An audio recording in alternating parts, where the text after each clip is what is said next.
A special memorial honors a group of young men killed in action 10 years ago. And a lot of veterans come and have a very healing experience. Next, we talk to a Lima Company Marine who served with those killed to find out how this memorial is changing lives. And Jim? This year marks a very sad anniversary. 10 years since 22 Marines and 1 Navy corpsman lost their lives in a single deployment to Iraq. Lima Company came to symbolize the sacrifice young service members were called upon to make for their country. It inspired a memorial called Eyes of Freedom, life-size portraits of the Lima Company men who never came home.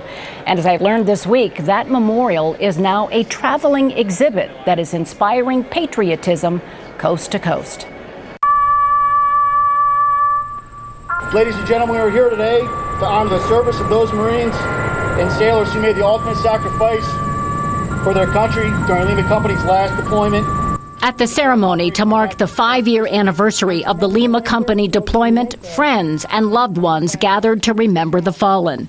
But the Eyes of Freedom Memorial, with portraits of the young servicemen and the boots they did not get to wear home, is reaching thousands of strangers. We enjoy colleges, Capitol buildings, county fairs. I mean, there's not a lot of places that we don't like to be as long as there are a lot of people there. Corporal Mike Straley was injured in an IED blast that killed 6 of his comrades.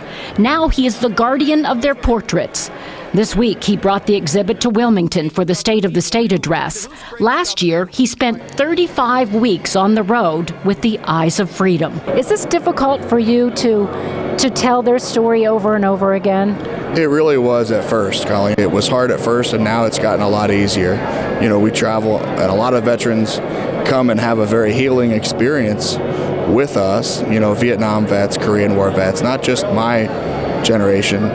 And watching that has done wonders for me. Sometimes veterans leave their own medals behind to become part of the display. I always have difficulty looking at these pictures without crying. I imagine that's something you see a lot of. We do, the mothers especially. I mean, if anyone, especially with our ages, as an infantry unit, a lot of us are young. 18 and 19-year-old men willing to die for their country.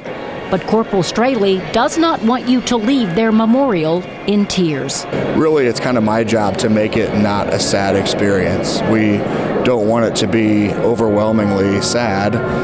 We want it to be kind of empowering and just a general salute to the military. And it's turned into that and so much more.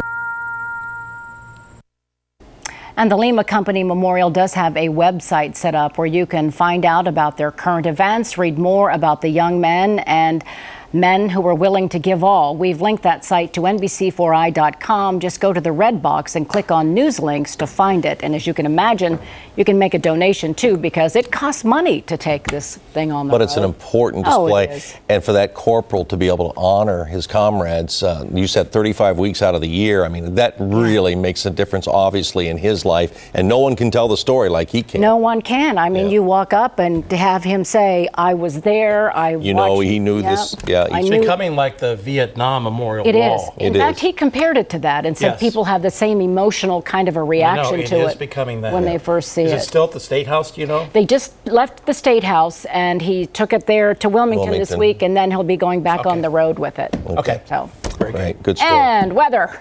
Wow. Weather. I know.